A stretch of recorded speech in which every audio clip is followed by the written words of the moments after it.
রাসূলুল্লাহ সাল্লাল্লাহু আলাইহি সাল্লামের সাহাবী হযরত বারা ইবনে আযিব রাদিয়াল্লাহু তাআলা আনহু তিনি বর্ণনা করছেন, নবীজি সাল্লাল্লাহু আলাইহি সাল্লাম একদিন এক সাহাবীর জানাজা পড়তে গেছেন।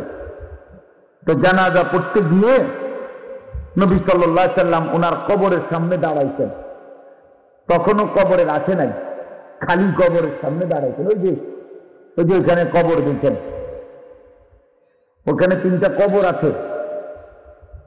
কবরের সুন্নত তরিকা, কবরের জায়েজ তরিকা, কবরের বিদআত তরিকা। দেখবেন চাইলে মাঝ বয়সীরা দেখবেন আমাদের সমাজে যা কবর আগে দেখছেন অধিকাংশই দেখবেন খেলাফে সুন্নত এবং বিদআত যুক্ত কবরেই দিয়ে রাখছে।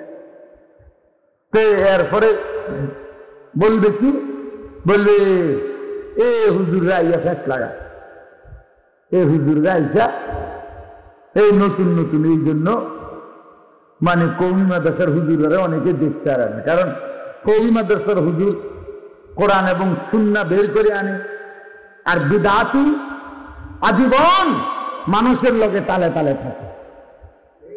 বুঝেন নাই কথাটা? মানুষ যেটা তার পছন্দ এইটার সাথে তাল দিলেই 100 টাকা 200 টাকা যাই মিলে তাই লাভ, যাই মিলে তাই লাভ। কিন্তু আলহামদুলিল্লাহ 158 বছর যাবৎ 1866 সনে আমাদের কওমি মাদ্রাসার প্রথম প্রতিষ্ঠান দারুল উলুম দেওবন্দ মাদ্রাসা প্রতিষ্ঠিত হয়েছিল। আজকে 2024 সাল পর্যন্ত এই 158 বছরে সারা পৃথিবী সাক্ষী উলামায়ে দেওবন্দ কওমি মাদ্রাসার উলামায়ে কেরাম কোন বিদআতের সাথে একদিনের জন্য আপোস করে নাই, একদিনের জন্য। এটা আমাদের ঐতিহ্য, এটা আমাদের ইতিহাস, এটা আমাদের আসলাফ ও আকাবিরের আমানত। আমানত উলামায়ে দেওবন্দ আজীবন আজীবন উলামায়ে দেওবন্দ বিদআতের বিরুদ্ধে সোচ্চার। আমরা বুঝি রাসূলুল্লাহ সাল্লাল্লাহু আলাইহি সাল্লামের ভালোবাসা নবী সাল্লাল্লাহু আলাইহি সাল্লামের সুন্নাতের 100 শতভাগ অনুসরণের মাধ্যমে, ইত্তেবার মাধ্যমে আল্লাহর নবীর ভালোবাসা প্রমাণিত হয়। সুন্নাতবিহীন, অনুসরণবিহীন নবীজির ভালোবাসা দাবি করা, আশিকে রাসূল দাবি করা ধোঁকা ধোঁকা ধোঁকা ছাড়া আর কিচ্ছু না। এটা মিথ্যা প্রতারণা ছাড়া আর কিচ্ছু না, কিচ্ছু না। এজন্য উলামায়ে দেওবন্দের এটা বৈশিষ্ট্য, কওমি মাদ্রাসার উলামায়ে কেরামের এটা বৈশিষ্ট্য। আমরা আজীবন সুন্নাতের ব্যাপারে সোচ্চার, আজীবন সোচ্চার। আলহামদুলিল্লাহ। এখনো যে কেউ গাছ জোরের কোনো কথা না, বরং ইনসাফের সাথে কেউ যদি যেই কোনো কিতাব থেকে পৃথিবীর যে রাসূলুল্লাহ সাল্লাল্লাহু আলাইহি সাল্লামের 100টা সুন্নত যেই কোনো ব্যক্তি পৃথিবীর যে কোনো কিতাব থেকে নবীজির 100টা সুন্নত সে একটা কাগজে লিখুক, লেখা 100টা 50টা কওমি মাদ্রাসার মধ্যে গিয়া টিক চিহ্ন দিয়ে দিয়া মিলাক যে আছে কিনা এই সুন্নত গুলো। আর বেদাতি যারা নিজেদেরকে আশিকে রাসূল দাবি করে তাদের কাছে মিলায়া দেখুক, ইনশাআল্লাহ পৃথিবীর যেই কোনো নিরপেক্ষ মানুষের কাছে কওমি মাদ্রাসায় জিতবে ইনশাআল্লাহ। সুন্নাতের পরীক্ষা দিতে আমরা প্রস্তুত। রাসূলুল্লাহ সাল্লাল্লাহু আলাইহি সাল্লামের সুন্নাতের পরীক্ষা দিতে আমরা প্রস্তুত। আলহামদুলিল্লাহ। রাসূলুল্লাহ সাল্লাল্লাহু আলাইহি সাল্লামের ইজ্জত, সম্মান, মর্যাদা, ইত্তেবা, অনুসরণ সব ব্যাপারে আলহামদুলিল্লাহ গোটা পৃথিবীতে উলামায়ে দেওবন্দ সবার আগে, সবার আগে। এটাই সত্য, এটাই বাস্তবতা, এটাই ঐতিহাসিক বলেন আর যে কোনো যুক্তিতে বলেন এটা প্রমাণিত।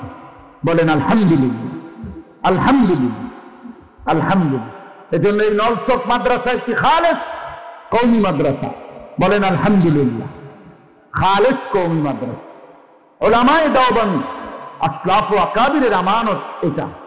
আমাদের কাসিমুল উলুম ওয়াল খায়রাত কাসিম নানুতুবি রাহমাতুল্লাহ আলাইহি, তিনি এই কওমি মাদ্রাসার উদ্দেশ্য চারটা বলে গেছেন। চারটি মহান উদ্দেশ্য আমাদের এই কওমি মাদ্রাসার। এক নম্বর তাওহীদে খালেস, একেবারে বিশুদ্ধ আল্লাহ তাআলার প্রতি ঈমান, খালেস তাওহীদ, লা ইলাহা ইল্লাল্লাহ এর প্রতি শতভাগ নিখুঁত ঈমান, এটা আমাদের বৈশিষ্ট্য। দুই নম্বর ইত্তেবায়ে সুন্নাত, রাসূলুল্লাহ সাল্লাল্লাহু আলাইহি সাল্লামের সুন্নাতের অনুসরণ। তিন নম্বর তাআল্লুক বা আল্লাহ, আল্লাহ তাআলার সাথে গভীর রূহের আধ্যাত্মিক সম্পর্ক। চার নম্বর হলো ইলায়ে কালিমাতুল্লাহ, আল্লাহর জমিনে যে কোনো বাতিল দুশমন অন্যায়ের মোকাবেলায় আল্লাহর দ্বীনকে বিজয়ী করার সর্বাত্মক জিহাদ। আলহামদুলিল্লাহ। আর এটাই 158 বছর ধরে আমাদের উলামায়ে দেওবন্দ এবং কওমি মাদ্রাসা ধরে রেখেছে, বলেন আলহামদুলিল্লাহ। তো বলতেছিলাম আল্লাহ নবী সাল্লাল্লাহু আলাইহি সাল্লাম এরকম খোলা কবরের সামনে দাঁড়িয়ে, ওই সাহাবীর কবরের সামনে দাঁড়িয়ে অঝরে কাঁদলেন। নবীজি অনেকক্ষণ কাঁদতেন নিজে নিজে। হযরত বারা ইবনে আযিব বলেন, আমরাও সাথে কাঁদলাম। নবী সাল্লাল্লাহু আলাইহি সাল্লামের চোখের পানিতে আমরাও কাঁদতে শুরু করলাম। তো নবীজি অনেকক্ষণ পরে কান্না থামাইয়া চোখ মুছে আল্লাহ নবী সাহাবীদেরকে লক্ষ্য করে বললেন, ইয়া ইখওয়ানি লিমিসলি হাদা ফাআইদ্দু, আমার সাথীরা, আমার সঙ্গীরা, এই কবরে যাওয়ার জন্য তোমরাও প্রস্তুতি নাও। ফাআইদ্দু, তোমরাও রেডি হও। একদিন অচিরেই এই কবরে তোমাকে আমাকে সকলকেই যেতে হবে। এজন্য প্রিয় বন্ধু, সময় তো নাই আমার, আমি আসলে মিলাইতে পারতেছিলাম না টাইম, যার কারণে এই টাইমে আমাদের প্রিয় ভাই মুফতি মুজিব ভাই, এই মাদ্রাসার যিনি মহতামি, কোনোভাবেই এই আমার এই টাইমটা ওনায় মানতেছিল না, কিন্তু আমার এই ছাড়া কোনো উপায় না। আর এমনি তো আমি এই মাদ্রাসায় ওয়াজ না করলেও চলে, কারণ আমি এমনি এই মাদ্রাসারই সদস্য, বলেন আলহামদুলিল্লাহ। সারা বছরই আমি আসি এই মাদ্রাসায়, বারবারই আসি। আর আমরা হলাম কুমিল্লার স্থানীয় ওলামায়ে কেরাম, কম বললেই ভালো। এই জন্য মূলত আসলে অল্প একটু সময় শুধু হাজিরা দিলাম, আপনাদের কাছে মূল কথা এটা বুঝাইলাম। প্রিয় বন্ধু আমার, বাবা আমার, নওজোয়ান সাথী আমার, মনে রাখতে হবে দোস্ত, খুশিতে থাকি আর দুঃখে থাকি, আনন্দে থাকি আর বেদনায় থাকি, হাসতে হাসতে কিংবা কাঁদতে কাঁদতে, সুখের সাগরে কিংবা দুঃখের সাগরে, যেভাবেই থাকি বন্ধু, আমরা কিন্তু কবরে চলে যেতে হবে। পৃথিবী আমারে থাকতে দিবে না, রব্বে কারীম আমারে থাকতে দিবে না। আল্লাহ বলছে, বান্দা যত সুখেই থাকো আমি কিন্তু তোমাকে থাকতে দেব না, যত দুঃখেই থাকো আমি তোমারে থাকতে দেব না। অট্টালিকার মানুষটাকেও আমি নিয়ে আসবো, কুড়ে ঘরের মানুষটাকেও আমি নিয়ে আসবো। কাজেই বন্ধু আমার, আল্লাহ তাআলা বলছেন, ইন্নাল্লাযীনা ইয়াখশাউনা রাব্বাহুম বিল গায়ব, আমি আল্লাহকে যারা ভয় করে না দেখে, অর্থাৎ আমার আখিরাতের বিষয়গুলোকে যারা ভয় করে, মৃত্যু, কবর, কবরের আযাব, হাসরের ময়দান, মিজান, ফুলসিরাত, জান্নাত, জাহান্নাম, এই সবগুলিকে যে ভয় করে, আমি আল্লাহকে ভয় করে, তাফসীরের মধ্যে লিখছে, ভয় করে মানে হলো গুনাহ ছেড়ে দেয়। আমি আল্লাহকে ভয় করে, আখিরাতকে ভয় করে, কবরকে ভয় করে, জাহান্নামকে ভয় করে, পরকালকে ভয় করে যে ব্যক্তি গুনাহ ছেড়ে দেয়, আল্লাহর ইবাদতে লেগে থাকে, আল্লাহ বলেন আমি ওয়াদা দিলাম, লাহুম মাগফিরাতুন ওয়া আজরুন কাবীর, আমি তার পিছনের জিন্দেগীর সমস্ত গুনাহ মাফ করে দেব এবং আমার জান্নাত পুরস্কার স্বরূপ তাকে দিয়ে দেব।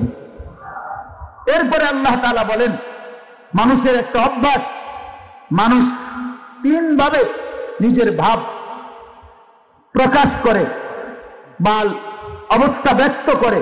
এক হলো মানুষ আওয়াজ করে কথা বলে, আরেক হলো মানুষ আস্তে আস্তে গোপনে কথা বলে, আরেক হলো মানুষ অন্তরের মধ্যে বহু কিছু জল্পনা কল্পনা করে।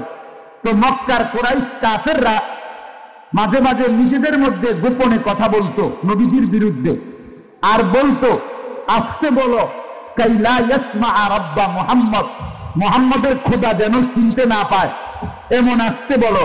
তো আল্লাহ তাআলা বলেন, হায় রে বেওকুফ, শোনো, আমাদেরকে আল্লাহ নসিহত করছে।